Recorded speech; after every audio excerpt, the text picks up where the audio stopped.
I've been working on a new project this past week, and it's reached the point where I can say with certainty that it will be officially released sooner or later. This project actually started as my idea for a university group project, but since our instructor specifically forbid us from doing a roguelite, I decided to pursue this idea on my own. In this video I'm gonna introduce you to the core concept, what I did the past week, and talk a bit about my future plans.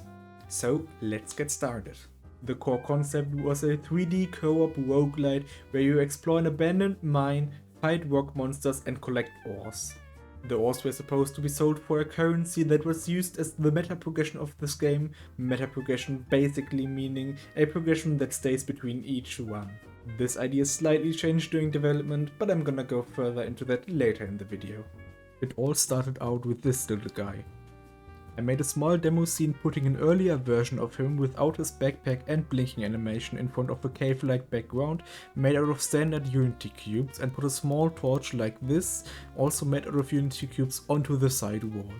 Then I added some post-processing effects and I was done.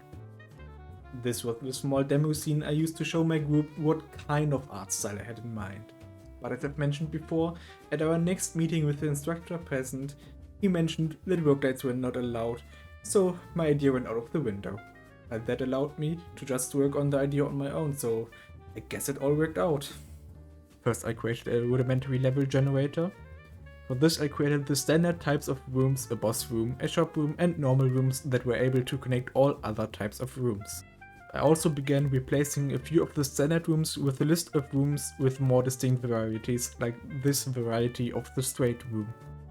Later on I will replace those with properly designed rooms, hopefully built with modular assets to avoid unnecessary work, but for now it'll do to test how a room feels to clear. I then made the layer generator generate the spawn and added a random amount of normal rooms between 5 and 9, starting in the direction of the spawn exit. After that I added the boss room and shop room at random free spaces next to a normal room. Now that all room types were determined, I made the script determine what shape each normal room should have based on its neighbors.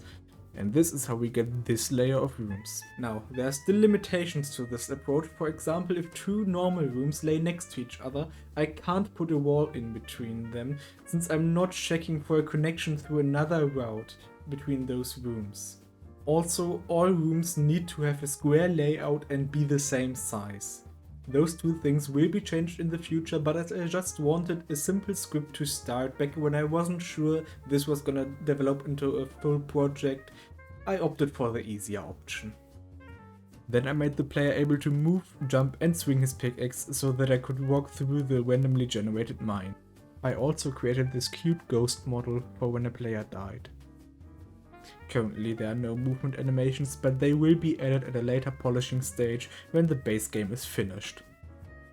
I also added the first enemy type with simple Unity pathfinding, the ability to break ore deposits and to pick up ores, as well as created a very rudimentary main menu. But the main thing I did this week was working on this bad boy. This is the Alrek mining company equipment assembler, TM. It's the result of me pondering how to give the player a shop while still keeping the mine abandoned.